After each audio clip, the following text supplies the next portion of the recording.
لكل محتاج أنت لك الغنى.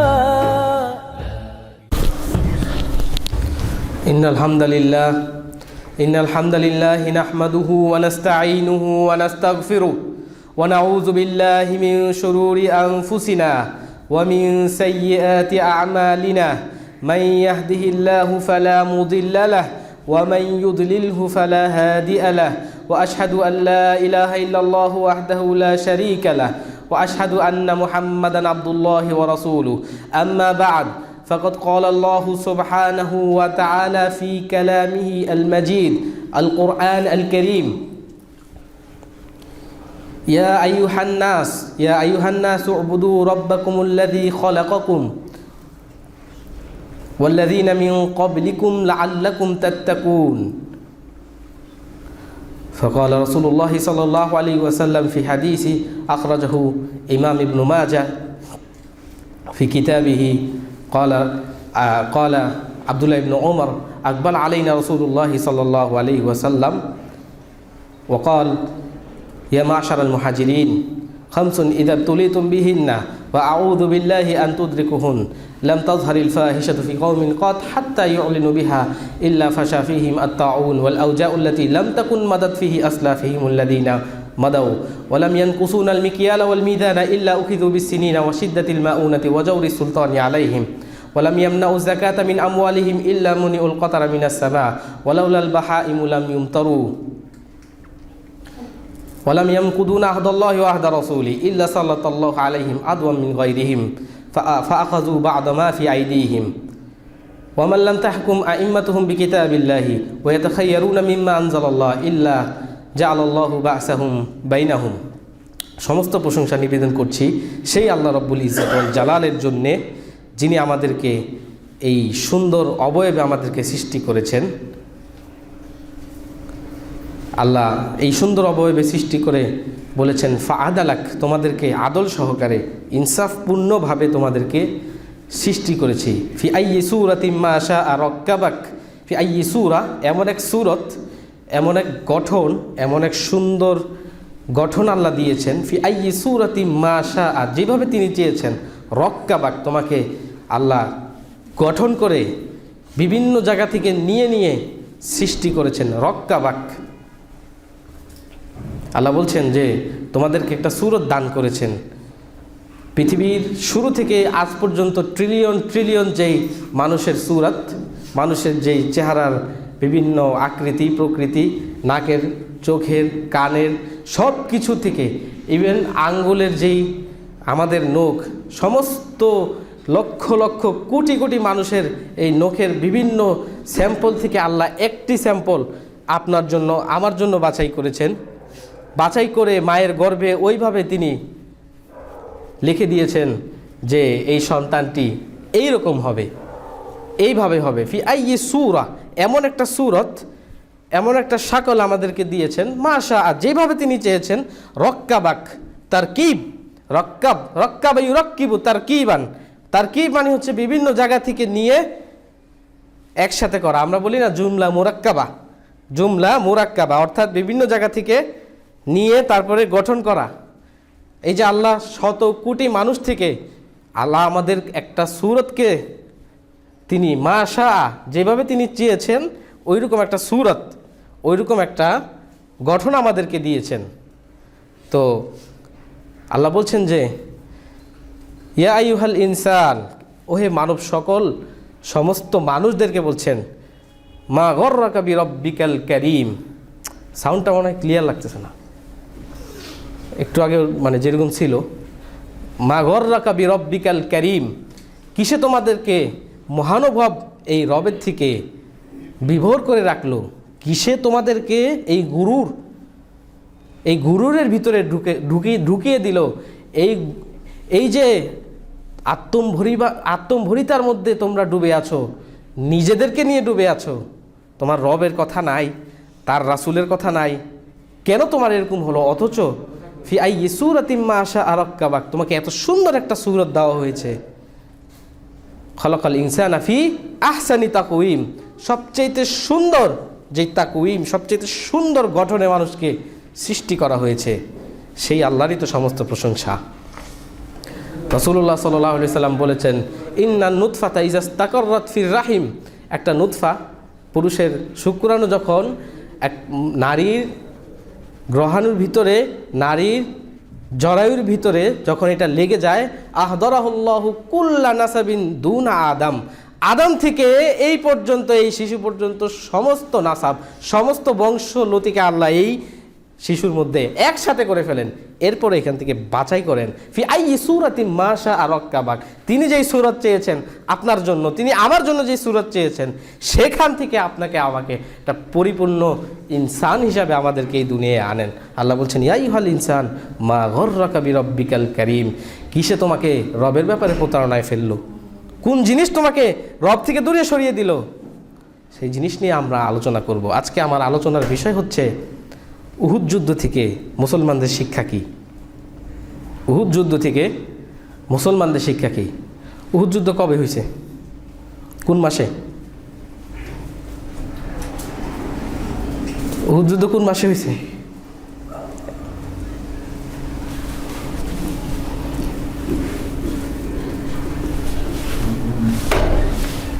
জি, রমাদান। আর আর কোন উত্তর আছে? উহুদ যুদ্ধ কোন মাসে হয়েছে?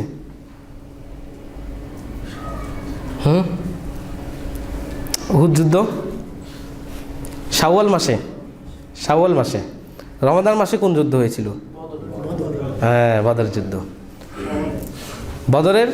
বদর যুদ্ধ হওয়ার ঠিক 1 বছর পরে এই উহুদ যুদ্ধ সংগঠিত হয়। বদরে কারা জয়ী হয়েছিল, মুসলমানরা না কাফেররা? মুসলমানরা। মুসলমানদের সংখ্যা কত ছিল? 313 থেকে 317। কাফেরদের 1000। আচ্ছা, তাহলে আল্লাহ যে মুসলমানদেরকে বদরে বিশাল এক জয় দিলেন, বিশাল এক কাফেরদের উপরে কাফেরদেরকে পরাজয় করলেন, ঠিক একটা বছর আবু জেহেল, বড় বড় মক্কার কুরাইশের লিডাররা মরে গেল বদরের যুদ্ধে। এখন একটা বছর তারা পরিকল্পনা করতেছে যে কিভাবে মুসলমানদের বিরুদ্ধে আরেকটা যুদ্ধ করা যায়। 1 বছর তারা তাদের সম্পদ, তাদের যে যোদ্ধা, তাদের সমস্ত কিছু একসাথ করে যে পরবর্তী যে যুদ্ধটা তারা করবে, সেই যুদ্ধটার নাম ছিল, যুদ্ধের নাম কি ছিল? উহুদ। উহুদ নাম কেন ছিল? কারণ এটা উহুদের যে অনেকগুলি পাহাড় একসাথে অনেকগুলি উহুদের পাহাড় ওই প্রান্তরে হয়েছিল বলে এই যুদ্ধের নাম দেওয়া হয়েছে গজওয়াতুল উহুদ। যাই হোক, আমরা উহুদ যুদ্ধের যে শুরু লগ্ন, এর কারণগুলি কি কি ছিল? এর মধ্যে সবচেয়ে বড় কারণ ছিল হচ্ছে রিলিজিয়াস, ধর্মীয় কারণ, দিনগত কারণ। লাকুম দীনুকুম ওয়ালিয়া দিন, তোমার কাছে তোমারটা, আমার কাছে আমারটা। কাফেররা আসলে মূলত ইসলামের বিরুদ্ধে যুদ্ধ করছিল। এটা হলো প্রথম কারণ, ধর্মীয় কারণ। দ্বিতীয় কারণ ছিল হচ্ছে অর্থনৈতিক কারণ। তৃতীয় কারণ ছিল হলো সামাজিক কারণ। অর্থনৈতিক কারণ ছিল রাসূল সাল্লাল্লাহু আলাইহি সাল্লাম ছিলেন মদিনাতে। রাসূল সাল্লাল্লাহু আলাইহি সাল্লামের যে অবস্থান তখন মদিনাতে হিজরতের পরে, আর আবু সুফিয়ান যে মক্কা কুরাইশের তখনকার লিডার, আবু সুফিয়ানের যেতে হলে ব্যবসায়িক কাফেলা ইয়ামানে আর সিরিয়াতে পাঠাতে হলে মক্কা মদিনার উপরের যে জায়গাটা, এই জায়গা দিয়ে তার পাস করা লাগে। অতএব বদরে যে আক্রমণ হলো আবু সুফিয়ানের এই ব্যবসায়িক কাফেলার উপরে, সেটা এই পথ দিয়ে যাওয়ার সময় আক্রমণ করছে, তাদের ব্যবসার উপরে আক্রমণ। ঠিক 1 বছর পরে এই যে শত শত মুশরিকরা মারা গেল, এটার একটা প্রতিক্রিয়া তাদের ভিতরে এমনভাবে জাগলো যে আমরা এর প্রতিশোধ নিবই। তখন সমস্ত কাফেররা, আবু সুফিয়ান অন্য সমস্ত কাফেরদেরকে একসাথ করলো। আবু সুফিয়ান তখন মুসলমান হয়নি, আবু সুফিয়ান মুসলমান হয়েছে মক্কা বিজয়ের পরে। তো এই যে ক্ষোভ তাদের ভিতরে যে আমরা মুসলমানদের বিরুদ্ধে একটা যুদ্ধ আমরা করবই, সেখানে তারা যেই সৈন্য জড়ো করলো, তাদের সংখ্যা ছিল প্রায় 3000-এর বেশি সৈন্য তারা জড়ো করলো। আরবদের বিভিন্ন কবিলায় গিয়ে তাদেরকে বোঝালো যে তোমরা তোমাদের জনবল দাও, তোমাদের সম্পদ দাও, এবং বদর যুদ্ধে যেই মালবাহী ইসের উপরে আক্রমণ করা হয়েছিল আবু সুফিয়ানের, সেটা তো ফিরত এসেছিল। সেই ফিরতের যেই লাভ অংশ সমস্ত কাফেরদের দিকে আবু সুফিয়ান দাবি করলো যে এই যে লাভ অংশগুলি তোমরা পেলে, এটা দিয়ে তোমরা পরবর্তী উহুদের যুদ্ধে তোমরা মুহাম্মদের বিরুদ্ধে লড়বে সাল্লাল্লাহু আলাইহি ওয়াসাল্লাম। তো এই যে কারণগুলি, এর মধ্যে একটা মহা বড় কারণ হচ্ছে ইকোনমিক্যাল রিজন, যে মুহাম্মদ সাল্লাল্লাহু আলাইহি সাল্লামের এই মদিনার এই পজিশনের কারণে আমাদের ব্যবসায় লস, তাহলে যুদ্ধ করতে হবে। আরেকটা বড় হচ্ছে যে আমাদেরকে বদরে এমনভাবে হারানো হয়েছে, আমাদের কত লোক মারা গিয়েছে, আর সেটা হচ্ছে শত্রুতার জার্জের, এবার মিটাবো আমরা। কঠিন পরিস্থিতি তৈরি করে তারা 3000 লোক রেডি করে তারা মদিনার দিকে রওনা দিচ্ছেন, তারা যুদ্ধ করবেন। সেই সময় নবী সাল্লাল্লাহু আলাইহি সাল্লামের চাচা আব্বাস রাদিয়াল্লাহু তাআলা আনহু তিনি মক্কায় ছিলেন, এবং যতটুক জানা যায় তার ইসলাম গ্রহণের ব্যাপারে সেই সময়ও প্রকাশ্যে ইসলাম গ্রহণ করেননি। তিনি আসলে গোপনভাবে একজন মুসলিম ছিলেন, এই কারণে তিনি মক্কায় ছিলেন। প্রকাশ্যে তিনি ইসলাম ঘোষণা আরও পরে করেছিলেন। তো তিনি কি করলেন, মক্কা থেকে সমস্ত কাফেলা বের হয়ে যাওয়ার পরে, কুফফারদের সমস্ত কাফেলা দল বের হয়ে যাওয়ার পরে আব্দুল্লাহ ইবনে আব্বাস খুব দ্রুতগামী একটি ঘোড়া পাঠালেন। সাধারণত মক্কা থেকে মদিনার যেই পথ, সেই সময় যদি যেতে আজকে হয়তো বা 1.5 ঘন্টা লাগে, 1.5 ঘন্টা বা 2 ঘন্টা, আল্লাহু আলম এরকমই হবে, কিন্তু সেই সময় ওই পথটা অতিক্রম করতে লাগতো কমস কম খুব মানে নর্মাল পদ্ধতিতে গেলে 10-12 দিন, 2 সপ্তাহ। আর যদি একটু দ্রুত যাওয়া হতো তাহলে 7 দিন 8 দিন। কিন্তু ইবনে আব্বাস রাসূল সাল্লাল্লাহু আলাইহি সাল্লামের চাচা, তিনি একটা দ্রুতগামী ঘোড়া প্রেরণ করলেন তার গোলামকে দিয়ে, তার দাসকে দিয়ে। সেই ঘোড়াটি সে 3 দিনে তার চিঠি সহ রাসূল সাল্লাল্লাহু আলাইহি সাল্লামের কাছে প্রেরণ করে দিলেন। আল্লাহু আকবার! কি শিক্ষা এখান থেকে? যে ইসলামের সাথে টেকনোলজির কোনো বিরোধ নাই, ইসলামের সাথে টেকনোলজির কোনো বিরোধ নাই। সেই সময় যদি আব্বাস রাদিয়াল্লাহু আনহুর কাছে জাম্বো জেট থাকতো, তিনি জাম্বো জেট দিয়ে খবর পাঠাতেন, যে যত দ্রুত সম্ভব ওইখানে খবর পাঠাতে হবে। 3 দিনে সেই দ্রুতগামী ঘোড়া সে নিয়ে, চিঠি নিয়ে রাসূল সাল্লাল্লাহু আলাইহি সাল্লামের হাতে চিঠি পৌঁছে দিলেন। তো এখান থেকে শিক্ষা এটাই, যে মুসলমানরা যখন রণক্ষেত্রে কাজ করবে তখন তারা এখানে পিছিয়ে থাকার কোনো জাতি না। মুসলমানরা যখন মসজিদে কাজ করবে সেখানেও তারা পিছিয়ে থাকার জাতি না। তারা যখন বিশ্ব পরিমণ্ডলে কাজ করবে সেখানেও তারা পিছিয়ে থাকার জাতি না। এই এতটুক যে পদক্ষেপ নিলেন তিনি, তাতেই তো বোঝা যায়। রাসূল সাল্লাল্লাহু আলাইহি সাল্লাম যখন মক্কা থেকে মদিনায় হিজরত করলেন, তখন তিনি কি দিয়ে হিজরত করেছিলেন? উটের উপরে। তিনি আর আবু বকর রাদিয়াল্লাহু তাআলা আনহু নর্মাল গতিতে মদিনায় গিয়েছেন। কিন্তু এখানে সংবাদ কি দিয়ে প্রেরণ করা হলো? সবচেয়ে দ্রুতগামী একটা ঘোড়া দিয়ে, তাই না? আল্লাহ বলেছেন যে আমি খচ্চর সৃষ্টি করেছি, আমি গাধা সৃষ্টি করেছি, আমি ঘোড়া সৃষ্টি করেছি, লিতার কাবুহা ওয়াজিনা, তোমরা এটার উপরে চড়বে, ওয়াজিনা, এটা তোমাদের জন্য সৌন্দর্য, বিউটিফিকেশন। এরপর আল্লাহ বলছেন ওয়ায়াখলুকু মা লা তা'লামুন, এবং এমন এমন জিনিস সৃষ্টি করেন যা তোমরা জানো না, কল্পনাও করতে পারো না, এমন এমন বাহন আল্লাহ সৃষ্টি করবেন। ওয়ায়াখলুকু মা লা তা'লামুনের মধ্যে পৃথিবীর রকেট আছে না, পৃথিবীর সমস্ত জঙ্গি বিমান আছে না, পৃথিবীর সমস্ত যেই কি বলে নতুন নতুন যে ড্রোন, এগুলি আছে না। ওয়ায়াখলুকু মা লা তা'লামুন, এটার ভিতরে জিপ গাড়ি আছে না, এটার ভিতরে রিক্সাও আছে, এটার ভিতরে ভ্যান গাড়িও আছে। ওয়ায়াখলুকু মা লা তা'লামুন, এমন এমন যানবাহন তিনি সৃষ্টি করবেন তোমরা জানোও না। সেই সময়কার মানুষ জানতো না, আজকে আমরা জানি। আজকে আমরা জানি না, ভবিষ্যতে এমন এমন যানবাহন আসবে। আজকে যেই রকেটের কথা আমরা, যেই গতির রকেটের কথা জানি, হয়তো বা আরো 20 বছর পরে এমন গতির রকেট আসবে যেটা আজকে আমরা কল্পনা করতে পারবো না। ওয়ায়াখলুকু মা লা তা'লামুন, তিনি এমন জিনিস সৃষ্টি করেন যা তোমরা জানো না। এই যে আল্লাহর জানা, আল্লাহু আকবার। তো মুসলমানদের কাছে বিশ্বের শ্রেষ্ঠটা থাকবে, বিশ্বের শ্রেষ্ঠটা তাদের হাতে থাকবে, তাহলে এটা মুসলমান, এটা ইসলাম। যাই হোক, আমরা যেটা বলছিলাম যে খুব দ্রুতগামী ঘোড়া দিয়ে এই জিনিসটা, সংবাদটা প্রেরণ করে দেওয়া হলো। রাসূল সাল্লাল্লাহু আলাইহি সাল্লামের কাছে চিঠি পৌঁছলেন। রাসূল সাল্লাল্লাহু আলাইহি সাল্লাম চিঠি দিলেন উবাই ইবনে কাব রাদিয়াল্লাহু তাআলা আনহুর হাতে। উবাই ইবনে কাব রাদিয়াল্লাহু তাআলা আনহু চিঠি পৌঁছে সমস্ত খবর রাসূল সাল্লাল্লাহু আলাইহি সাল্লামের কাছে বলে দিলেন।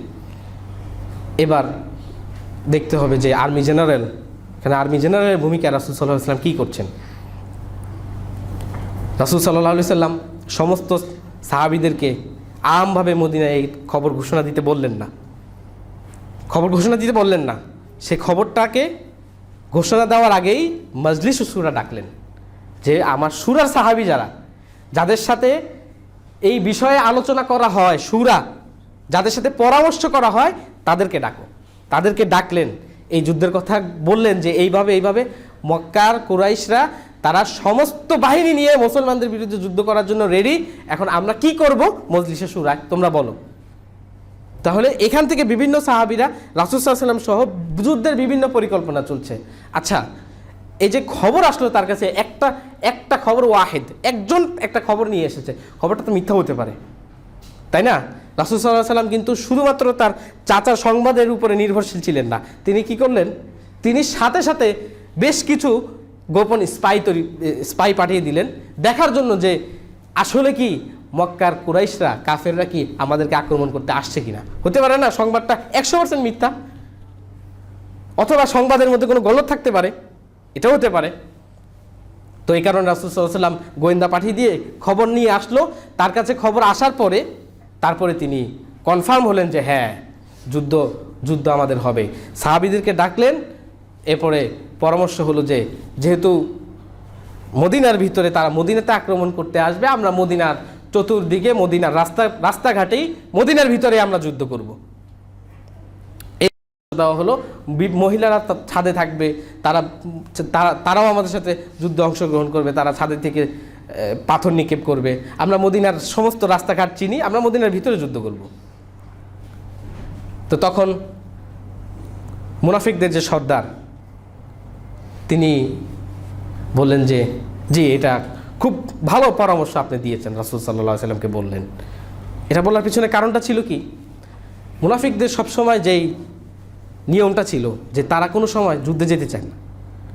সাহাবীরা তো ছিলেন রহমদিল, ইসলামের জন্য যখনই সময় পাবেন, যখনই সুযোগ পাবেন ইসলামের জন্য জান দিয়ে দিবে, কারণ এদের তো আর দুনিয়াতে আর কোনো চাওয়া পাওয়া নেই, আল্লাহর কাছে, আল্লাহ থেকে আসছে, আল্লাহর কাছে চলে যাবো। কিন্তু মুনাফিকদের কাছে হলো না, আমরা তো আসলে ইসলাম ঘোষণা করতেছি মুখে, ভিতরে তো ইসলাম নাই। সে কারণে তিনি বললেন হ্যাঁ, মদিনার ভিতরে আমরা যুদ্ধ করব, কারণ যদি যুদ্ধটা মদিনার ভিতরে হয় তাহলে সে পালিয়ে থাকবে, তার যুদ্ধ করা লাগবে না, তার তো ময়দানে যাওয়া লাগবে না। তখন কিছু যুবক সাহাবীরা বললেন যে না আল্লাহ রাসূল, তারা যেই ময়দান দিয়ে আসছে, আমরা তাদেরকে ময়দানে মোকাবেলা করব। তখন রাসূল সাল্লাল্লাহু আলাইহি ওয়াসাল্লাম এই সূরার মাধ্যমে এই ইয়াং সাহাবী তাদের এই পরামর্শটা গ্রহণ করলেন। আল্লাহু আকবার। তাহলে দেখতেছেন রাসূল সাল্লাল্লাহু আলাইহি ওয়াসাল্লাম, যার বয়স 50-এর উপরে, এই অবস্থায় ওহী পাওয়ারও ধরেন 13-14 বছর পরে, তিনি ইয়াং কিছু সাহাবী, একেবারে যুবক কিছু সাহাবীর পরামর্শ গ্রহণ করে তিনি ময়দানে যুদ্ধ করার জন্য প্রস্তুত হয়ে গেলেন। আল্লাহু আকবার। এরপরে রাসূল সাল্লাল্লাহু আলাইহি ওয়াসাল্লাম সহ সমস্ত সাহাবীরা জুমার নামাজ পড়েই তারা সমস্ত সাহাবীদেরকে সহ রওনা দিলেন। কাফেররা যেই উহুদ প্রান্তরের একটু সাইডে যারা অপেক্ষামান ছিল, তারা সেখানে আসছিল। কাফেররা মক্কা থেকে উহুদ প্রান্তরে আসে, প্রায় তাদের 7 থেকে 8 দিন লাগে, 7 দিনের মতো লাগে তাদের উহুদে আসতে। যদি আরেকটু ধীর গতিতে আসতো তাহলে হয়তো বা তারা 11-12 দিনে আসতো বা 14 দিনে আসতো, 2 সপ্তাহে আসতো, কিন্তু তারা দ্রুত গতিতে উহুদ পর্যন্ত পৌঁছে গেলেন। আর এইদিকে রাসূল সাল্লাল্লাহু আলাইহি সাল্লামের সাহাবীরা ওই জুমার নামাজ পড়েই সমস্ত সাহাবীরা যুদ্ধের প্রস্তুতি নিয়ে তারা উহুদ প্রান্তরে চলে গেলেন। তখন মুনাফিকদের যে লিডার আব্দুল্লাহ ইবনে উবাই ইবনে সালুল, তিনি তখন রাসূল সাল্লাল্লাহু আলাইহি সাল্লামকে বলছেন যে দেখেন, আমরা এই মদিনাবাসী, আপনি আমাদের কথা শুনলেন না, আপনি এই জোয়ানদের কথা শুনলেন, এই জোয়ান কিছু সাহাবী তাদের কথা আপনি শুনলেন। এই কথা বলে তিনি রাসূল সাল্লাল্লাহু আলাইহি সাল্লামকে ভৎসনা করে তিনি এই যুদ্ধের ময়দান ত্যাগ করে চলে গেলেন। ঠিক এই সময় মুসলমান আর মুনাফিকের একটা পার্থক্য হয়ে গেল। অর্থাৎ বিপদ যখন আসবে, যখন পরীক্ষার মুহূর্ত আসবে, তখন কে ইমানদার, কে সঠিক ইমানদার, কে আল্লাহর পথে থাকবে, আর কে তার স্বার্থ, তার ভেস্টেড ইন্টারেস্ট, তার পিঠ বাঁচানোর কাজ করবে, এটা ঠিক ওই সময় বোঝা যাবে। আর না হলে এটা কোনোদিনও বোঝা যাবে না। এই কারণে আল্লাহ মুসলমানদেরকে এরকম পরীক্ষার মুহূর্ত দেন, যে পরীক্ষা চলতেছে, এখন কে ইমানের উপর থাকে আর কে ইমান ত্যাগ করে তার স্বার্থ, তার পিঠ বাঁচানো দেখে, এটা আল্লাহ দেখবেন। আল্লাহ তো নিজে জানেনই, সমস্ত মুসলমানদের সামনে কুল্লুন খোলা করে বলে দিবেন যে এটা এই দল, এটা এই দল, এটা এর কাজ এটা, ওর কাজ ওইটা, কে আল্লাহর, কে রাসূলের দুশমন, কে আল্লাহর পক্ষে, কে রাসূলের পক্ষে। এটা ওই জায়গায় উবাই ইবনে সালুল যখন চলে গেলেন, তখন বুঝা হয়ে গেল যে হ্যাঁ, তুমি আসলে মুনাফিকদের সর্দার ছিল। অথচ উনি কি করতেন, রাসূল সাল্লাল্লাহু আলাইহি ওয়াসাল্লাম যেখানে যাইতেন, মানুষের সামনে দাঁড়ায় আগে একটা ভাষণ দিতেন যে শোনেন মানুষ সকলরা, আপনারা শোনেন, আপনাদের কাছে এক নবী এসেছে, এই নবীর আনুগত্য করা আপনাদের উপর ফরজ, তার কোরআন আপনার মানতে হবে। এইভাবে একটা বিশাল ভাষণ দিয়ে তারপর রাসূল সাল্লাল্লাহু আলাইহি ওয়াসাল্লামকে কথা বলতে দিতেন। মদিনার লিডার যেহেতু ছিলেন, দেখুন ঠিক পরীক্ষার সময় আসার সাথে সাথেই আস্তে করে চলে গেলেন, পাশ কাটিয়ে চলে গেলেন, থাকতে পারলেন না। এটাই আসলে ইমান আর বেঈমানের পরীক্ষা, এটা আল্লাহ নেন। এরপরে যখন রাসূল সাল্লাল্লাহু আলাইহি ওয়াসাল্লাম রণক্ষেত্র তৈরি করছেন, তিনি যেইভাবে তার যুদ্ধের কৌশল, সবচেয়ে শ্রেষ্ঠ কৌশলে তিনি তার সৈন্যদেরকে রেডি করলেন, উহুদ প্রান্তরে চলে আসলেন, সমস্ত সৈন্যদেরকে এক কাতারে রেডি করলেন, এবং পিছন দিকে হচ্ছে উহুদ পাহাড়, সামনের কিছু অংশ ফাঁকা, বাকি তাদের রাসূল সাল্লাল্লাহু আলাইহি ওয়াসাল্লামের 3 সাইডে উহুদ পাহাড়, রাসূল সাল্লাল্লাহু আলাইহি ওয়াসাল্লামের 3 সাইডে উহুদ পাহাড়, সামনে যতটুক ফাঁকা ততটুক জায়গা হচ্ছে মোকাবেলার জন্য। তিনি এমনভাবে এই জিনিসটা পজিশন করলেন। আপনারা যদি লেখেন যে উহুদ যুদ্ধ কিভাবে হয়েছিল, এটার ইমেজ যদি ইন্টারনেটে সার্চ করেন, তাহলে আপনাদেরকে দেখাবে যে কিভাবে তিনি এই রণক্ষেত্রটা সাজালেন, যাতে কাফেরদের আক্রমণ ওরা যদি করতেও চায়, তাহলে তারা যত হাজার লোকই হোক, খুব ছোট্ট একটা প্যাসেজ দিয়ে এসে তাহলে আক্রমণ করতে হবে। আর মুসলমানরা এইদিকে 700 জন, মুসলমানদের সংখ্যা 700, আর ওইদিকে কাফেরদের সংখ্যা 3000, কিন্তু হোক না 3000, খুব এই যে ছোট একটা প্যাসেজ দিয়ে যে আক্রমণ করতে হবে, মুসলমানরা এইদিকে তাদের কিন্তু সমান্তরলে তাদের উপর আক্রমণ চালিয়ে যেতে থাকবে। যুদ্ধ যখন কঠিন অবস্থা, ইস্তাদ্দাতিল হারব, এমন কঠিন অবস্থা, যুদ্ধ চলছে, মুসলমানরা এমন কঠিনভাবে যুদ্ধ করছে। আলী রাদিয়াল্লাহু আনহু যখন মুবারাজার জন্য ডাকলেন, কাফেরের পক্ষ থেকে আসলো, যিনি সর্বপ্রথম, এটা আরবদের সিস্টেম ছিল যে প্রথমে ওই পাশ থেকে এই পাশ থেকে দুজন আসবে, যুদ্ধ করবে, একজন এইভাবে দুজন করবে, তারপরে সারা যুদ্ধটা শুরু হবে। আলী রাদিয়াল্লাহু আনহু সর্বপ্রথমই তিনি যেই কাফের আসলেন তার সামনে, তার পা 2 ভাগ করে তাকে মাটিতে ফেলে দিলেন, তার লজ্জাঙ্গ প্রকাশ হয়ে গেল। তখন সে আলী রাদিয়াল্লাহু আনহুর কোনোভাবে আত্মীয় লাগে, সে কারণে বলল যে দেখো, তুমি সিলাই রাহিমের কারণে তুমি আমাকে মেরো না। আলী রাদিয়াল্লাহু আনহুর খুব খারাপ লাগলো, পরে তিনি তাকে না মেরেই চলে গেলেন। তো পরবর্তীতে সে এই যুদ্ধে মারা গেল, যেহেতু কঠিনভাবে আক্রান্ত হয়েছিল। তো এই যে মুসলমানদের যে সাহসিকতা, কঠিন যুদ্ধ চলছে, যুদ্ধের এক পর্যায়ে এই পুরো যুদ্ধ চলা অবস্থায় এমন অবস্থা হলো, কাফেররা এখন পালাতে শুরু করছে, কোনো অবস্থা নাই, মুসলমানদের সাথে পারার কোনো অবস্থা নাই, চতুর্দিক থেকে হামলা, কিভাবে যুদ্ধ করবে? ওরা সংখ্যা হোক 3000, কিন্তু মুসলমানরা এমনভাবে রণক্ষেত্র সাজিয়েছে এবং এমন সাহসিকতার সাথে যুদ্ধ করছে যে যত কাফেরদের যতগুলো পতাকা ছিল, 10 জন যারা পতাকা নিয়ে দাঁড়িয়েছিল, প্রত্যেকজনকেই হত্যা করা হয়েছিল। একজনের পর একজন পতাকা নিচ্ছে আর তাদেরকে কতল করা হচ্ছে, এইভাবে পুরো যুদ্ধ যখন মুসলমানরা জিতে যায়। আবার এখানে কিন্তু খেয়াল রাখতে হবে এই যুদ্ধের পরাজয় কিভাবে আসলো। উহুদ কিন্তু অনেকগুলি পাহাড়, একটা পাহাড় না, অনেকগুলি পাহাড়ের সমূহ। একটি পাহাড়ের উপরে খুব স্ট্র্যাটেজিক একটা পজিশন ছিল, যেখানে রাসূল সাল্লাল্লাহু আলাইহি ওয়াসাল্লাম অনেকগুলি তীরন্দাজ সাহাবীদেরকে দাঁড় করিয়ে রেখেছিলেন। সাহাবীদেরকে দাঁড় করিয়ে রেখে বলেছিলেন যে তোমরা যদি দেখো যে শকুন এসে আমাদের লাশগুলি খেয়ে ফেলছে, আর অথবা যদি দেখো যে আমরা জিতে গেছি, তাও তোমরা তোমাদের জায়গা থেকে নড়বা না। একজন কমান্ডার দিয়ে প্রায় 80 জন মতো সাহাবি ওই জায়গায় দায়িত্বরত ছিল। তো কাফেররা যেই মুহূর্তে অ্যাটাক করে, সর্বপ্রথম তাদের মুসলমানদের এই তীর এসে তাদের উপরে পড়ে। পথটা এরকম ছিল, পাহাড়ের উপর থেকে যখনই তারা তীর নিক্ষেপ করে, কাফের শত্রুদের যে ঘোড়াগুলি আমাদের মুসলমানদের সাথে আর পারতেছে না। যেই মুহূর্তে ঘোড়া এই তীরের আক্রমণ দেখে, সেই মুহূর্তে ঘোড়া উল্টেই পাল্টে যায়। তো এই যে আক্রমণ করবে তারা সরাসরি, এই আক্রমণের আগে এই তীরান্দাজ সাহাবিদের কারণে, যারা তীর নিক্ষেপ করছিল প্রায় 80 জনের মতো সাহাবি, এদের কারণে মাইক বন্ধ হয়ে গেছে, এদের কারণে হ্যালো এদের কারণে মূলত তারা বেশি দূর আগাতে পারছিল না।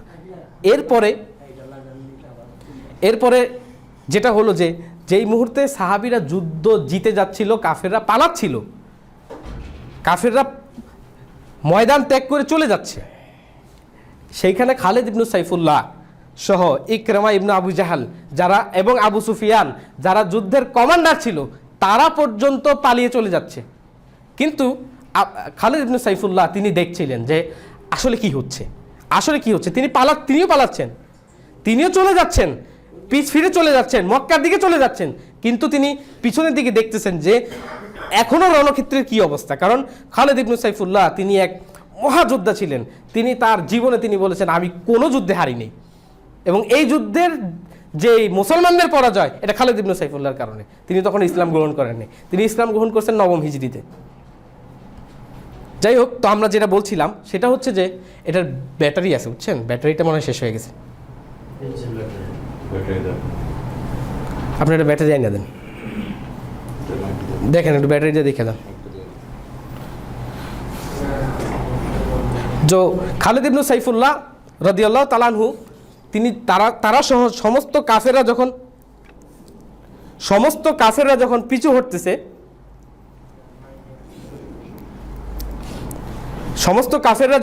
হটতেছে, তখন খালিদ ইবনে সাইফুল্লাহ কিন্তু দেখতেছেন যে ওই তীরন্দাজ সাহাবীদের কি অবস্থা, যার কারণে আসলে তারা অ্যাটাক করতে পারছিল না ঠিক মতো। তখন এই যে মুসলমানদের বিজয় আসতেছে, সমস্ত কাফেররা পালাচ্ছে, আর আরবদের যে সিস্টেমটা ছিল সেটা হলো যে যখন এই যে যুদ্ধের যে পরিত্যক্ত যে মাল সামানগুলি, কারণ আরবরা কিন্তু অস্ত্র বানানোর ব্যাপারে এক্সপার্ট ছিল না, এই অস্ত্র আসতো সিরিয়া, ইয়ামান, এইসব দেশ থেকে, পারস্য যারা আসলে বড় বড় যুদ্ধ করতো, তাদের থেকে তারা এই অস্ত্রগুলি কিনতো, বা নিজেরা যেগুলো বানাতো এগুলো খুব অল্প মানের, মানে খুব দামি দামি অস্ত্র তারা বানাতে পারতো না। তো মুসলমানদের এইটা ছিল যে এই গনিমতগুলি নেওয়া। তো যেই মুহূর্তে মুসলমানরা জিতে যাচ্ছে, এই তীরন্দাজ সাহাবিগুলি যারা তীর নিক্ষেপের জন্য নিয়োজিত ছিল, রাসূল সাল্লাল্লাহু আলাইহি ওয়াসাল্লাম বলছে যে দুনিয়া যাক আর থাক, তোমরা ওখান থেকে নামবে না। যদি দেখো আমরা মরে গেছি, শুকুন আমাদের গোস্ত গায়ে থেকে খুলে খুলে খাচ্ছে, তাও আসবা না। যদি দেখো জিতে যাচ্ছি, তাও আসবা না। কিন্তু ওই সাহাবীরা রাসূল সাল্লাল্লাহু আলাইহি ওয়াসাল্লামের কথা ওইটা মনে ছিল না তাদের, আল্লাহ হয়তো বা ভুলে দিয়েছিলেন। নিচে শব্দ যাচ্ছে না, দরজাটা খুলে দেন।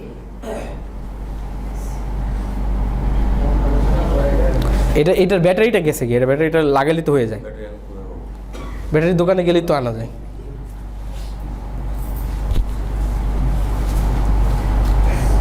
তো রাসূল সাল্লাল্লাহু আলাইহি ওয়াসাল্লাম সেই সময় সাহাবীদেরকে নিয়ে যে পরিস্থিতিটা দেখলেন, যে এই তীর নিক্ষেপকারী সমস্ত সাহাবীরা সামনের দিকে এগিয়ে যাচ্ছেন, রাসূল সাল্লাল্লাহু আলাইহি ওয়াসাল্লাম তাদেরকে ডাকছিলেন, বলছেন তোমরা থাকো, কিন্তু তারা গনিমত বলে যুদ্ধলব্ধ যেই মালগুলি এগুলির পিছনে ছোটার কারণে তারা যখন এদিকে আগে গেলেন, খালিদ ইবনে সাইফুল্লাহ দেখলেন যে ওই সাহাবীগুলা নেমে চলে আসছে, আর রাসূল সাল্লাল্লাহু আলাইহি ওয়াসাল্লাম ঠিক তার পিছে, রাসূল সাল্লাল্লাহু আলাইহি ওয়াসাল্লাম সহ আর বেশ কয়েকজন সাহাবী, বেশি সংখ্যায় একেবারেই কম, কয়েকজন সাহাবী তার পিছনে অবস্থান করা।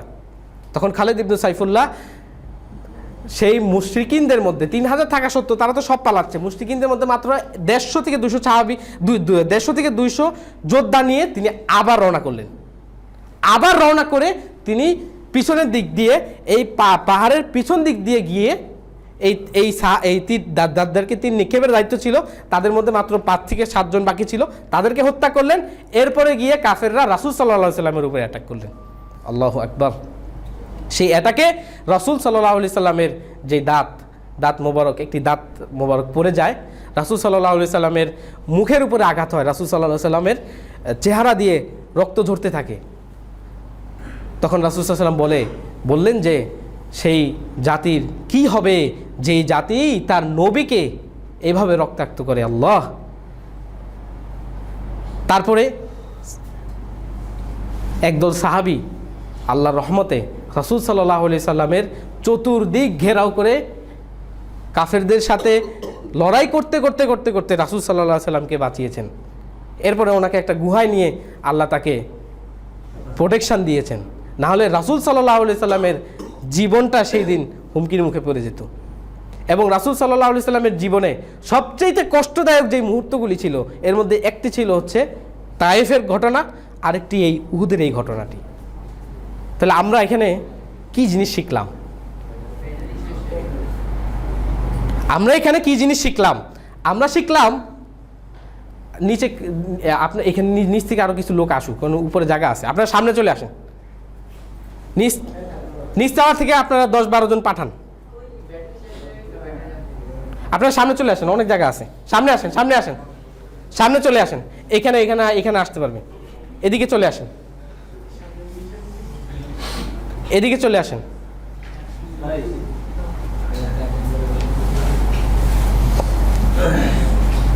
এই যে এইদিকে অনেক জায়গা আছে, এখানে 10 জন বসতে পারবে।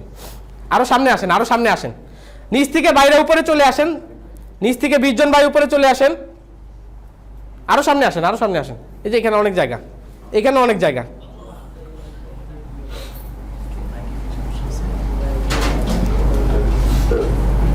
নিচ থেকে কিছু ভাই উপরে চলে আসেন।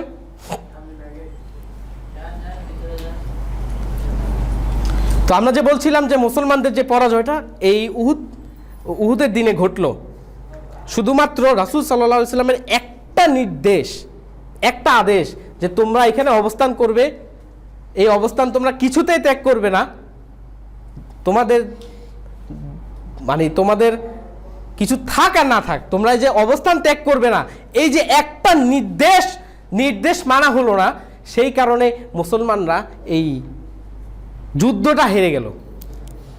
কোন যুদ্ধ হারছে? এমন না যে মুসলমানরা খুব দুর্বল হয়ে গিয়েছিল, সেই কারণে দুর্বলতার কারণে আল্লাহ তাদেরকে যুদ্ধটা হারিয়ে দিয়েছেন, বিষয়টা এরকম না।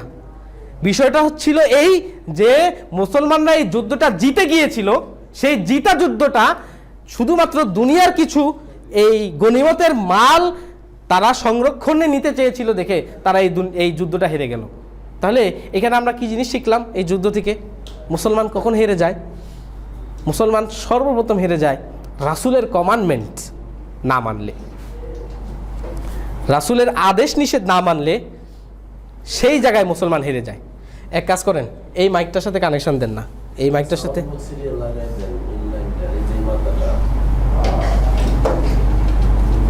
এই মাইকটার সাথে ইন্টারনাল মাইকের কানেকশন দেন, এই যে এটার সাথে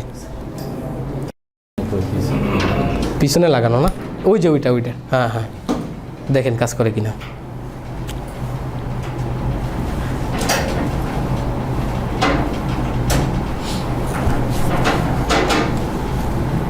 হ্যালো হ্যালো, সাউন্ড বাড়ান।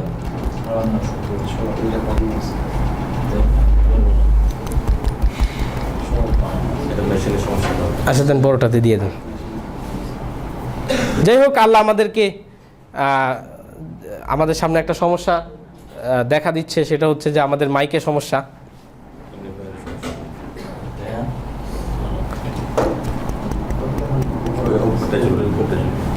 হ্যাঁ, উপরেরটা চলবে। তো আমরা বলছিলাম যে রাসূল সাল্লাল্লাহু আলাইহি সাল্লামের একটি নির্দেশ, একটি আদেশ লঙ্ঘনের কারণে একটা বিশাল যুদ্ধ মুসলমানরা হেরে গেল। তাহলে আজকে আমাদের বর্তমানে কি অবস্থা? আমরা কি রাসূল সাল্লাল্লাহু আলাইহি সাল্লামের একটা নির্দেশ লঙ্ঘন করছি?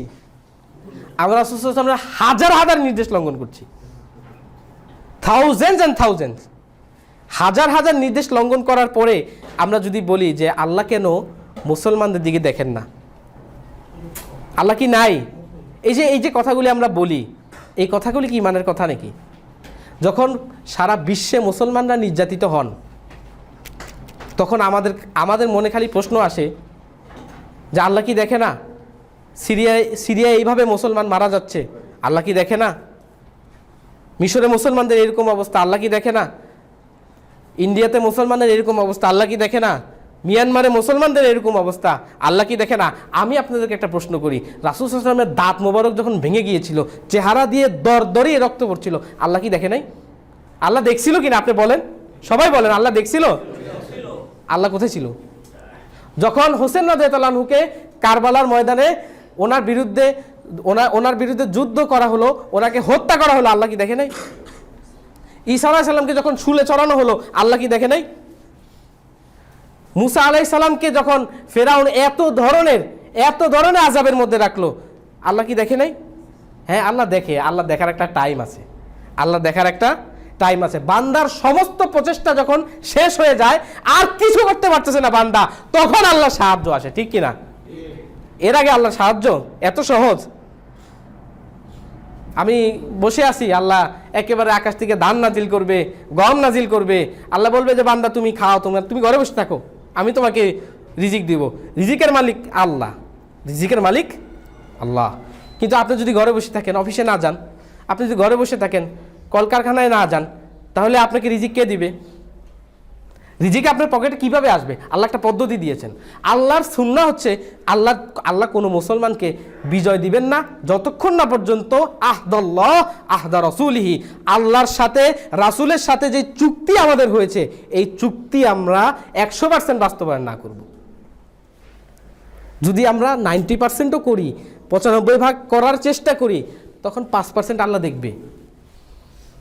5% আল্লাহ বলবে আচ্ছা ঠিক আছে, এটা তোমাদেরকে ছাড় দিলাম, তোমাদেরকে কি বলে এটাকে, মানে একটু কম থাকলে যেটা আর কি, একটু কম থাকার পরেও যে তাকে দেওয়া হলো, কনসেশন দিয়ে পার করে দিল। কিন্তু আমাদের কি আমাদের তো আমি মনে করি না যে আমাদের 5-10% আল্লাহ এবং তার রাসূলের সাথে যেই ওয়াদাগুলি চুক্তিগুলি হয়েছিল, 5-10% মনে হয় না আমাদের আছে। তাহলে উহুদে আমাদের হারার কারণ কি? উহুদে হারার কারণ হচ্ছে রাসূল সাল্লাল্লাহু আলাইহি ওয়াসাল্লামের একটা নির্দেশ লঙ্ঘন, দুনিয়ার প্রতি লোভ। ওই যে গনিমতের পিছনে ছুটলো, শুধুমাত্র গনিমতের পিছনে ছোটার লোভ। যখন সালাউদ্দিন আইয়ুবী রাহিমাহুল্লাহ, কত বড় যোদ্ধা ছিলেন, এই বাইতুল মুকাদ্দাস যখন খ্রিস্টানরা দখল করে দিল, ক্রুসেডাররা, তিনি আবার এই বাইতুল মুকাদ্দাস মুসলিমদের হাতে আনলেন। তখন যুদ্ধে যখন সালাউদ্দিন আইয়ুবীর সাথে পারছে না, তখন এরা চিন্তা করলো কি, যে আমরা কিছু নর্তকী, কিছু মেয়ে আমরা লেলিয়ে দিই। সালাউদ্দিন আইয়ুবী একটা আদেশ করলেন যে তোমরা তোমাদের দৃষ্টি নিচু রাখো। সমস্ত সৈন্যরা এমনভাবে দৃষ্টি নিচু রাখলেন যে একজন জিজ্ঞেস করছিল একজন সৈন্যকে যে বাইতুল মুকাদ্দাসের ছাদটা কেমন, বলে আমি দেখি নাই, কারণ আমাকে দৃষ্টি নিচু রাখতে বলছে। আদেশ, বিশেষ করে যুদ্ধের সময় কমান্ডারের আদেশ, এটা এমনভাবে মানতে হয়। এখন তো সারা বিশ্বে মুসলমানদের সাথে কাফেররা, আমরা সর্বদিক থেকে যুদ্ধরত, জ্ঞানগতভাবে, আমাদের শারীরিকভাবে, বিদ্যাগতভাবে, সব কিছু দিক থেকে তারা আমাদের সাথে যুদ্ধরত। কিন্তু আমরা নিজেরাও বুঝি না যে তারা যে আমাদেরকে চতুর্দিক থেকে ষড়যন্ত্রের মুখোমুখি করে আমাদেরকে দুনিয়া থেকে শেষ করে দেওয়ার একটা পরিকল্পনা করতেছে, আমাদের এটা খোঁজ নেই। কারণ আমরা কি নিয়ে ব্যস্ত? আমরা ব্যস্ত হচ্ছে কি বলে এই যে স্টার জলসা, আজকে কি দেখাবে না দেখাবে। একজন লোকের কথা শুনছি, তিনি তার সামাজিক তার পারিবারিক বিভিন্ন দ্বন্দ্ব কলহ তিনি স্টার জলসার এইগুলি দেখে তিনি সমাধান করেন, যে ওখানে কিভাবে বলছে এটা আমি এইভাবে সমাধান করব। আল্লাহু আকবার। এটা যদি আমাদের মনোবৃত্তি হয়, তাহলে তো এটা এখন আমাদের যে ট্র্যাক ছিল, হাইওয়ে অফ জান্নাতে যাওয়ার যে হাইওয়ে, এই হাইওয়ে মিস হয়ে গেল। মুসলমান কোন জায়গায় হারে, কোন জায়গায় হেরে গেলাম আমরা। এটার একটা হাদিস আমি আজকে বলে ইনশাআল্লাহ শেষ করব। সেটা হচ্ছে রাসূল সাল্লাল্লাহু আলাইহি সাল্লাম আমাদেরকে এই হাদিসটি বলেছেন। তিনি ইবনে ওমর রাদিয়াল্লাহু আনহু এই হাদিসটা বর্ণনা করেছেন। আকবাল আলাইনা রাসূলুল্লাহ সাল্লাল্লাহু আলাইহি সাল্লাম, রাসূল সাল্লাল্লাহু আলাইহি সাল্লাম আমাদের দিকে ঘুরলেন এবং বললেন, ইয়া মাআশারাল মুহাজিরিন, ওহে মুহাজিররা, ওহে মুহাজিরদের দল, তোমরা শোনো। খামসুন ইজাব তুলিতুম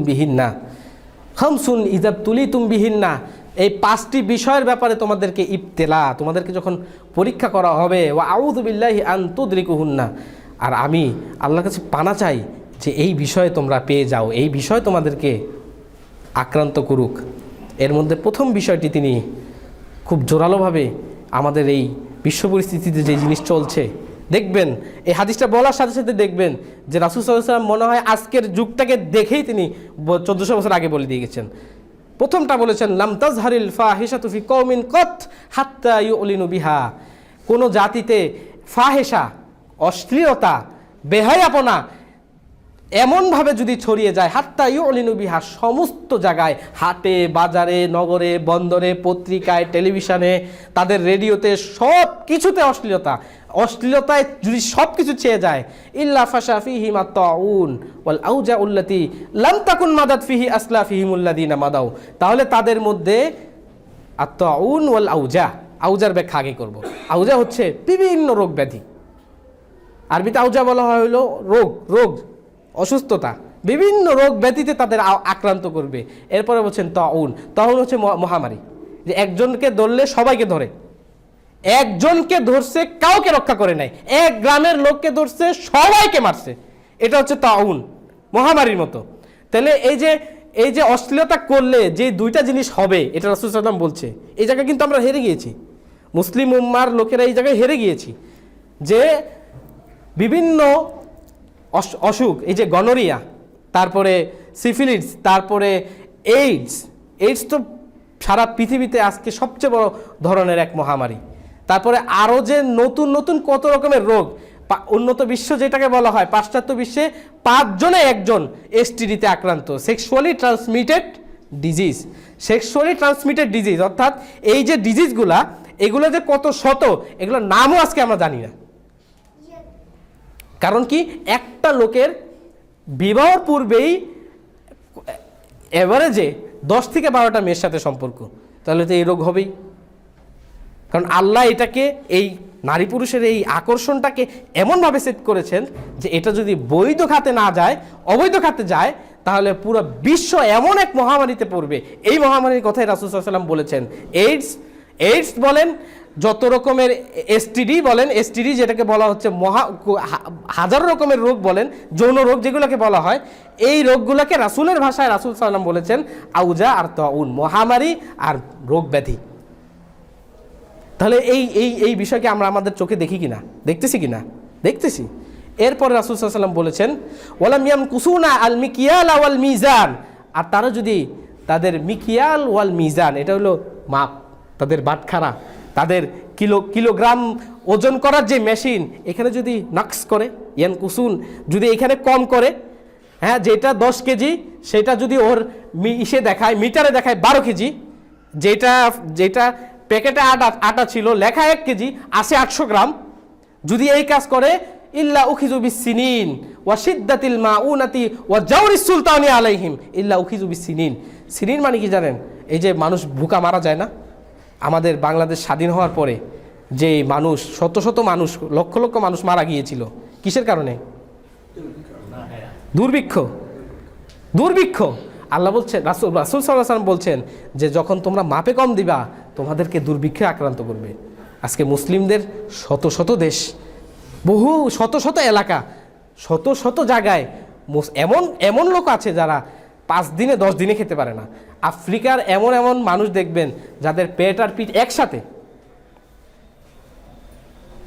একসাথে, ইল্লা উখিজু বিসসিনিন ওয়া শিদ্দাতিল মাউনাতি। আচ্ছা, যদি দুর্ভিক্ষে না ধরে, এরপরে কিসে ধরবে? এটাও রাসূল বলতেছেন, ওয়া শিদ্দাতিল মাউনাতি, জিনিসপত্রের যে সিদ্ধা এটা বেড়ে যাবে, কঠিন হয়ে যাবে জিনিসপত্র তোমাদের কাছে।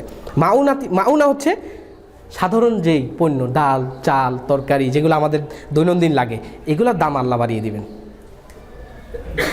মনে করছেন যে কম দিবেন, ফরমালিন দিবেন, আল্লাহ তোমাদেরকে কিছু করবেন না। দুধই কিনতে পারবা না, গরুর দুধ কিনতে পারবা না, মুরগি কিনতে পারবা না, সব হাইব্রিড। এটা শাস্তি না? শাস্তি এটা। আপনি সুন্দর ফরমালিন দিবেন, একটা মুরগির ভিতরে একটা সুন্দর করে ইনজেকশন দিয়ে বিভিন্ন লিকুইড পানি পুশ করা হয় 1.5 কেজির মুরগি 2 কেজি বানানোর জন্য। বাহ! এই যে মিজার আর মিকিয়ালে গন্ডগোল করলা, ইল্লা উখিজু বিসসিনিনা ওয়া শিদ্দাতিল মাউনা, দুইটা বলছি, দুর্ভিক্ষ। এরপরে কি বলছি? এই যে পণ্যর দাম, এগুলি কেমনে বাড়লো? এইগুলির কারণে বাড়ছে। চর্যবৃত্তির কারণে বাড়ছে। অসৎ এই অসৎ যেই নিয়ত আমাদের বাংলাদেশের ব্যবসায়ীদের মাথায়, আম পাকতে পারে না তার আগে আম বাজারে, আরে বাবা এত আম খাইতে হবে মানুষের? ভাই আপনাদের কাছে যারা যারা যারা ব্যবসা করেন সবার কাছে আমার একটা রিকোয়েস্ট, ভাই আমার আম খাওয়ার দরকার নেই, সিজন আসলে আমি আম খাবো, কিন্তু তাও ভাই আমকে আপনারা কার্বাইড দিয়ে পাকাবেন না। আচ্ছা যদি আল্লাহ খাওয়ার কষ্ট পর্যন্ত রাখতেন তাও তো কথা ছিল যে আল্লাহ হ্যাঁ দুর্ভিক্ষে রাখছে, তোমরা খাবারের মধ্যে ভেজাল দিছো, ওজনে কম বেশি করছো, আল্লাহ খাবারের মধ্যে আল্লাহ খাবারও ভেজাল করে দিছে, আর আল্লাহ তোমাদেরকে খাবারের শাস্তিও দিচ্ছে। শুধু এটা না, ওয়া জাউরিস সুলতানি আলাইহিম আই জুলমিস সুলতানি আলাইহিম, তাদের শাসকরা তাদের উপরে জুলুম করা শুরু করে দিবে, পিটাবে পিটা খাও। এখন আল্লাহ কোন মায়ের কিভাবে দেয় এটা বুঝতে হলে কিন্তু আপনি সরাসরি ওই টেলিভিশনের নিউজ দেখলে বুঝবেন না, CNN দেখলে, BBC দেখলে বুঝবেন না যে আল্লাহ কিভাবে মাইরটা দেয়। আল্লাহর মায়ের ভিন্ন। আপনি এক জায়গায় গন্ডগোল করবেন, আল্লাহ মাইর দিবে আরেক জায়গায়, আল্লাহ সিস্টেম আরেক জায়গায় করবে, কারণ এটা সুন্নাতুল্লাহ। ওয়া জাউরিস সুলতানি আলাইহিম, শাসকরা তোমাদের উপরে জুলুম করা শুরু করবে, জাউর কঠিন জুলুম শুরু করবে। মাপে ভেজাল দিছে, এমন এক ভেজাল শাসক আল্লাহ বসাই দিবে, দিন রাত খালি টেনশন। শেয়ার মার্কেটের লোকগুলোই এক সময় দেখলাম যে কেউ কেউ আত্মহত্যাও করলো। একদিনের মাথায় তার 1 কোটি টাকা ছিল, 1 কোটি টাকা নেমে 20 লাখ টাকা হয়ে গেছে। কষ্টে সে আত্মহত্যা করতে বাধ্য হলো। মুসলিম সমাজে ইকোনমিক্যাল যে আপস অ্যান্ড ডাউন, এটা এত সহজে একদিনে এরকম হতে পারে না, কোনো দিনও না। আর ইসলামিক অর্থনীতি যদি থাকে, কোনো দিন 1 টাকার মূল্য 1 টাকার নিচে কোনো দিন যাবে না। আমরা 100 বছর আগে যে 1 আনার কথা শুনতাম, ওই 1 আনার দাম এখন কত? 10,000 টাকা, তাই না? এই যে এটা কিভাবে হলো? সুদের কারণে হচ্ছে। রিবা, যেই মুসলিম সমাজে রিবা সুদ থাকে, সেই সমাজে তো এইভাবে এই যে টাকা, এই টাকাটা কোথায় যায়? আমরা মনে করি যে আচ্ছা ব্যাংকে তো টাকা রাখলাম 20,000 টাকা, আরে মাসে শেষে তো আরো কিছু আমার দিল, বাহ কি আনন্দ। এই টাকাটা কার কাছে গেছে আপনি জানেন? এই টাকাটা গেছে হচ্ছে ওই স্বার্থন্বেষী ভেস্টেড ইন্টারেস্ট যাদের, তাদের পেটে চলে গেছে। এই যে এক্সট্রা টাকাটা গেল একজন গরিবের থেকে, এটা কোথায় গেছে? এই সুদের মাধ্যমে এই টাকাটা কার কাছে যায়? ওই স্বার্থন্বেষী দলটার কাছে যায় বলেই তো আল্লাহ এই সুদটাকে হারাম করেছেন। এজন্য সমাজের 90% মানুষ গরিব হয়ে থাকবে, 5% বড় লোক থাকবে। ইসলাম তো এই অর্থনীতি দেয় নাই। ওয়া জাউরিস সুলতানি আলাইহিম, এটা বললাম। এরপরে রাসূল সাল্লাল্লাহু আলাইহি ওয়াসাল্লাম বলেছেন, ওয়ালাম ইয়ানকুদুনা আহদাল্লাহি ওয়া আহদা রাসূলি, যদি আহদাল্লাহ ওয়া আহদা রাসূল, আল্লাহর সাথে যে কমান্ডমেন্টস, আল্লাহর সাথে যে চুক্তি হয়েছে, আহদ মানে কি? চুক্তি। আল্লাহর সাথে যে চুক্তি হয়েছে, রাসূলের সাথে যে চুক্তি হয়েছে, সেটা যদি তারা না মানে, তাহলে ওয়াখাযু বা ওয়াসাল ইল্লা সাল্লাল্লাহু আলাইহিম আদওয়াম মিন গায়রিহিম, আগে প্রথমে এটুক নেন, ইল্লা সাল্লাল্লাহু আলাইহিম আদওয়াম মিন গায়রিহিম, তাহলে তাদের উপরে আল্লাহ এমন এক শত্রুকে চাপিয়ে দিবেন, এটা তাদের মধ্যে থেকে নয়, আমেরিকাকে চাপিয়ে দিবেন। আমেরিকাকে কেন চাপিয়ে দিলেন? কারণ কি? আহদাল্লাহ ওয়া আহদা রাসূল, আল্লাহর সাথে কৃত চুক্তি, রাসূলের সাথে কৃত চুক্তি আমরা লঙ্ঘন করছি, এই কারণে আল্লাহ চাপিয়ে দিলেন। এখন আল্লাহ আমেরিকাকে চাপালেন, তার আগে কাকে চাপিয়েছিলেন? ব্রিটিশদেরকে চাপিয়ে দিলেন। ব্রিটিশদেরকে সরিয়ে আল্লাহ কিন্তু মুসলমানদের হাতে ক্ষমতা দেননি। কাদের কাছে দিয়েছেন? আমেরিকার কাছে। এখন আমেরিকার সাথে যোগ হয়েছে কারা? ইসরায়েল। আর এখন শুধু যে আমেরিকাই মুসলমান মারে তা না, আমেরিকার সাথে বলে রাশিয়া আমিও মুসলমান মারবো, পুতিনও বলে আমিও মারবো। আমেরিকাও সিরিয়ার মুসলমান মারে, রাশিয়ারও ওরাও মারে, আবার জঙ্গি গ্রুপ যারা এরাও মুসলমানদেরকেই মারে। তো সব দিক থেকে কারা মরে? মুসলমানই মরে।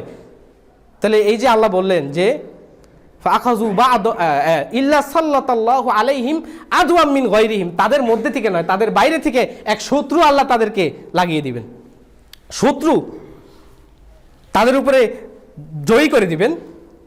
কিন্তু এখানে একটু কনসেশন দিয়েছেন, এই উম্মাহ রহমতপ্রাপ্ত উম্মত, কিছুটা কনসেশন দিলাম, সব তো নিবে না।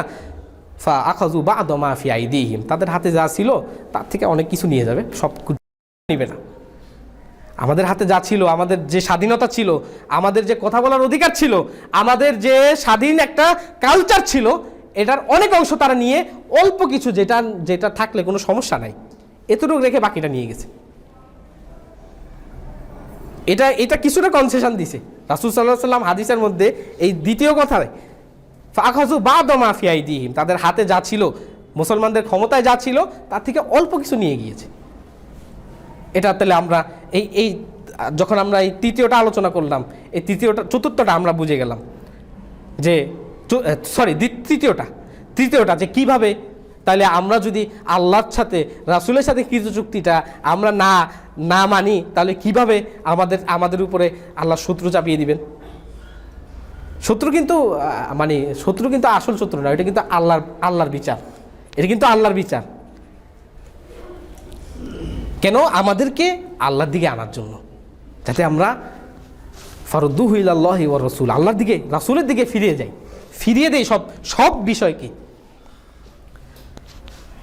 এরপরে রাসূল সাল্লাল্লাহু আলাইহি ওয়াসাল্লাম বলছেন যে ওয়ালাম ইয়ামনাউ যাকাতা মিন আমওয়ালিহিম ইল্লা মুনিউল কতারা মিনাস সামা, যদি তারা তাদের সম্পদ থেকে যাকাতের যে মালটা 100 টাকায় মাত্র 2.5 টাকা এটা যদি দিতে অস্বীকার করে, তাহলে তাদের আকাশ থেকে বৃষ্টি বন্ধ করে দেওয়া হবে। মুনিউল কতারা মিনাস সামা, কতার মানে হচ্ছে বৃষ্টির আউয়ালুল গাইসি আল কতার, বৃষ্টির প্রথম যে অংশগুলি ফোটা ফোটা, রাসূল বলছেন যে এই বৃষ্টিও আল্লাহ বন্ধ করে দিবেন। কিন্তু একটু কনসেশন দিছে কিছু লোকের জন্য, আমাদের জন্য না, যারা যাকাত দেয়নি তাদের জন্য না। ওয়ালাউলাল বাহাইমু লাম ইউমতারু, যদি পশু পাখি, হাঁস, মুরগি, ছাগল, গরু যেগুলো আল্লাহর ইবাদত করে, প্রত্যেক মুহূর্তে আল্লাহকে ডাকে, এগুলো না থাকলে কোনো বৃষ্টি আল্লাহ দিতেন না। আল্লাহ তোমাকে যে সম্পদটুকু দিয়েছেন, ওই সম্পদটুকু থেকে মাত্র 2.5%, যেটা সম্পূর্ণ মালিকানা আল্লাহর, সেটুকু 2.5% তুমি দিতে পারো না, তোমাকে আমি কি বৃষ্টি দিব? বৃষ্টি আল্লাহর রহমত। এই বৃষ্টি না হলে মানুষ এই খরা কবলিত হয়ে শত শত মানুষ ইতিহাসে মারা গিয়েছে, একটা দেশ ধ্বংস হয়ে যায়, একটা দেশের এগ্রিকালচার শেষ হয়ে যায় বৃষ্টি না হলে। এরপরে শেষটা বলেছেন সবচেয়ে ভয়ঙ্কর কথা, যেটা সবচেয়ে ভয়ঙ্কর কথা, কিন্তু আমাদেরকে বলতে হবে, কারণ যে আল্লাযীনা ইউবাল্লিগুনা রিসালাতা রাব্বিহি ওয়া ইয়াখশাউহু, শুধু আল্লাযীনা ইউবাল্লিগুনা রিসালাতা রাব্বি, যে রবের রিসালা রবের মেসেজ যে দেয়, শুধু আল্লাহকেই ভয় করে। আমার কাজ এখানে, আপনি আমাকে উঠিয়ে দিয়েছেন, আমার কাজ শুধু আল্লাহ আর রাসূলেরটা বলা, আমার এখানে আর অন্য কোনো কাজ নাই। আমি এখন সেন্সলেস, আমি আল্লাহ যেটা বলেন, রাসূল যেটা বলেন ঠিক ওইভাবে বলবো। 1 ইঞ্চি এদিক ওদিক করলে কিয়ামতের দিন লোহার যে কেচি, এটাকে গরম করে উত্তপ্ত করে আমার জিহ্বায় দেওয়া হবে। তাহলে কোনটা সহজ? আপনাদেরটা কঠিন না আল্লাহটা কঠিন? যেহেতু আল্লাহটা কঠিন, তাহলে আমি আপনাদেরটাই নিলাম। যদি আপনারা আমারে কিছু আযাব গজবে ফালান, তাও আপনাদেরটা নিলাম, আল্লাহটা আমি পারবো না নিতে।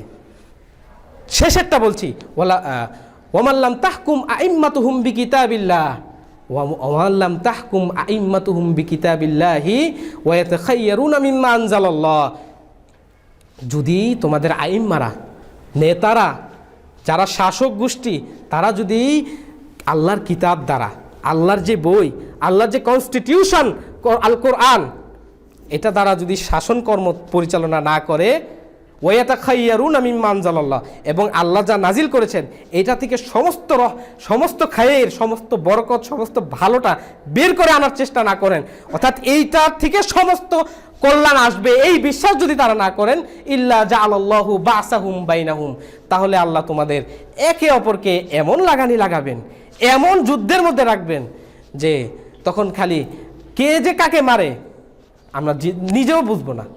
নবীজি তো শেষ জামানার কথা এটাই বলেছেন, যে লা ইয়ারিফু আল কাতিলু লিমা কতালা ওয়ালাল মাকতুলু ফিমা কতালা, একজন লা ইয়ারিফু আল কাতিল ফিমা কতালা, কেন সে মারলো? একজন যে হত্যাকারী সে জানে না, ওয়াল মাকতুল যে মরছে সেও জানে না ও কেন মরছে। এমন দ্বন্দ্ব আল্লাহ দিছেন মুসলিম উম্মার ভিতরে, কেন? ওমাল্লাম তাহকুম আইম্মাতুহুম বিকিতাবিল্লাহ, এই আল্লাহর কিতাব দ্বারা যে সংসদ, এই আল্লাহর কিতাব দ্বারা যে জাতি গোষ্ঠী সমস্ত কিছু চালায় নাই, যে আল্লাহর একটা বিচার আছে, আল্লাহর একটা বিচার কিন্তু মুসলিম সমাজে আছে। আপনারা বলবেন যে আমি আমার নিয়মে আমার সব কিছুতে আমি আমার দেশ চালাবো। আল্লাহ বলেন তুমি চালাও দেশ, আমি দেখি তুমি কি চালাইতে পারো। এমনভাবে তিনি তোমাদের ভিতরে লাগিয়ে রাখবেন, তোমরা তোমাদের শত্রু। আমি এখানে কারো বিরুদ্ধে বলতেছি না, আমাদের শত্রুকে আমরাই। এখানে আমি যে আরেকজনকে মারলাম, যে আমাকে মারলো, সবাই আমরা কে? একই দেশের, একই মুসলমান, একই ভাই ভাই। কিন্তু অনেক সময় একই বাপের দুইজন ভাই একজন আরেকজনকে মেরে ফেলছে। কেন? এই যে আল্লাহর বিধান, আল্লাহর বিধানের লঙ্ঘন হয়েছে। আল্লাহ তার নিয়ম জারি করে দিয়েছেন, এটা আল্লাহ সুন্নাতুল্লাহ, এটা আল্লাহর নিয়ম। আল্লাহ এই নিয়মে সারা পৃথিবীকে এতদিন পর্যন্ত চালিয়ে আসতেছেন, এর কোনো ব্যতিক্রম হবে না। মাইক নষ্ট, কিছু করার নেই। তো আমরা যে আলোচনা করছিলাম সেটি হচ্ছে যে মুসলিম উম্মাহ কেন আমরা এত পিছিয়ে পড়লাম, কেন আমরা আল্লাহর দিকে, রাসূলের দিকে এগিয়ে যেতে পারছি না। তার এই যে হাদিসের মধ্যে খামসুন, 5টা বিষয়ের ব্যাপারে রাসূল সাল্লাল্লাহু আলাইহি ওয়াসাল্লাম বলেছে। ইবনু মাজার মধ্যে এই হাদিসটি পাবেন, সহিহ হাদিস। এই হাদিসটি আপনারা বাসায় গিয়ে সবাই ইন্টারনেটে সার্চ করে এই হাদিসটি বের করে প্রত্যেকটা বিষয় আপনারা পড়বেন। পড়ার পরে দেখবেন যে আসলেও যে আমাদের উপরে যে আল্লাহ এই আযাবের একটা স্টিম রোলার সারা বিশ্বে চালাচ্ছে, এর সবচেয়ে বড় শত্রু আমরা নিজেরাই, আর অন্য কেউ না। আমি কাউকে দোষ দিচ্ছি না। আমি যে 5টা বিষয় বললাম, এর মধ্যে কার দোষ আছে আপনি বলেন তো? সবাই আপনারা বলেন, দোষটা কার? নিজেদের, অন্য কারো কিন্তু দোষ দিচ্ছি না। সবাই ভালো, শুধু আমরাই খারাপ। কোনো আমেরিকারও দোষ নাই, কোনো ইসরায়েলের দোষ নাই, কোনো রাশিয়ার দোষ নাই। তারা কিছুই করতে পারতো না যদি আমাদেরকে এরকম দুর্বল না পেত। আল্লাহ আমাদেরকে শক্তিশালী হওয়ার তৌফিক দান করুক কোরআন সুন্নাহ মানার মাধ্যমে। সাল্লাল্লাহু আলাইহি ওয়াসাল্লাম ওয়া আখির দাওয়ানা আলহামদুলিল্লাহি রাব্বিল আলামিন।